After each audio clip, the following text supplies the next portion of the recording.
Here is Perp back with another video, and man, just got done watching Spiral from the Book of Saw. They should have just called this shit Spiral, but whatever. This is another, pretty much a Saw movie, but it's not like a Saw movie, if that makes any sense. This kind of continues the whole franchise. I've never been a big fan of the Saw franchise as a whole. I still say the first one was probably one of the best horror movies up there. You definitely got to put it on one of those lists. But after that, it just kind of really went downhill, and I don't know. I'm not really into the whole torture porn of like horror. Like, horror is my favorite genre, but like this type of horror is just not like my thing. But if you throw Chris Rock and Samuel L. Jackson into the mix, does it kind of change anything about the franchise? I would say yes, and I think this kind of works, throwing a little bit of humor into this franchise, because it's already kind of ridiculous. You have this guy that, ties people up or just sets traps for people, and I will give this movie the benefit of the doubt, because even though it's not my thing, I do give them credit for the way that they make these traps. They're very unrealistic. Like, let's be honest, like it seems like they make these traps overnight, to be honest. But overall, I enjoyed this movie, even though it's not great, it's not good either. It's okay. It's your typical Saw movie. You see the twist, the person that's really pulling the strings, like, right away. As soon as this character gets like introduced, you see the twist coming. You kind of just put everything together. But I like that the fact that the killer is pretty much killing crooked cops and doing it for a reason, obviously. But I like how they kind of throw that whole message of police reform into this and kind of make it into like a horror movie.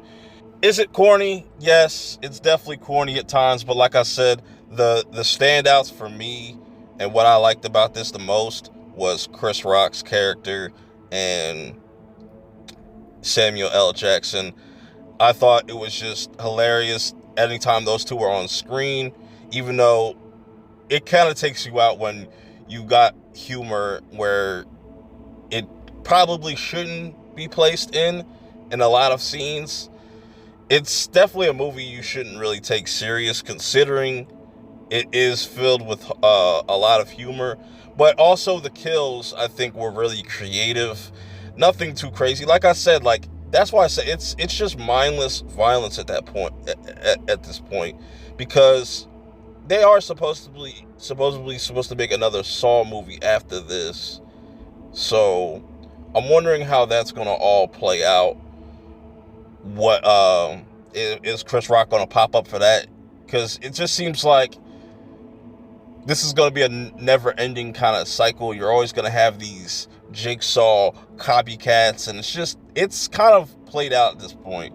Like I said, that the only things that kind of hold this film up for me is the interactions we get with Chris Rock and Samuel Jackson. Everything around that is just mad generic, but I understand that I kind of see what they were going for with this movie overall, and I can give them credit for trying to shake things up with the Saw franchise, kind of making it more goofy, but also serious at the same time, even though it kind of doesn't really work in this movie a lot of the times. Like I said, it's very predictable. They could have done more with just the overall plot and just not make it so just so predictable. It's just really predictable. That's the biggest negative I could give you about this, is it's predictable. You could see everything coming from a mile away. Is it entertaining? Yes. The soundtrack, let me talk about the soundtrack real quick. Because I forgot I was watching a Saw movie for a minute, even though it's not a Saw movie technically, but it's a part of that franchise. It's a spin-off, you know what I'm saying? And I think that's where a lot of people's complaints will be with this movie, is it just doesn't feel like a Saw movie, and I can see a lot of people not liking Chris Rock and thinking he's a little bit over the top, and he makes these like serious looking faces in this, and it's just hilarious. There's a lot of moments in this movie where it was supposed to be serious, and I just found myself laughing. It was hilarious. But let me know how you guys feel about this movie overall. How do you guys feel about the Saw franchise as a whole? I know a lot of people are big fans. Me, I'm not a big fan of this. I only watched it just because of Chris Rock and Samuel Jackson. I know I keep saying that, but, you know, that's all I can really say about this movie. But until next time, I will check you out later. Peace.